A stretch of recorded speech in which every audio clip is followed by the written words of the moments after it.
Yun namang mga taong nagsasabing, pagod na ako, hindi ko na kaya. Hindi naman sila yung mga taong pagod lang ang katawan. Sapagkat ang katawan, kahit lupay-pay yan, kahit may sakit pa yan, kahit hirap na yan, lalaban at lalaban pa rin yan. Magtatrabaho at magtatrabaho pa rin yan. Basta't inspired ang puso niyan, ang kalooban niyan.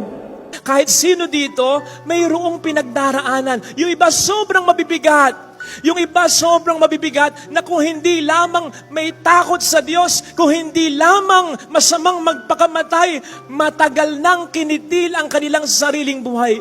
Mind you, maraming ganyan. Sigurado ko, ito yung mga taong na-encounter natin. Nakangiti kahit paano, nakakatawa, nakakapustura. Pero sa loob-loob nila, ang bigat-bigat pala ng dinadala nila. Imagine encountering such kind of people, tapos susungitan mo.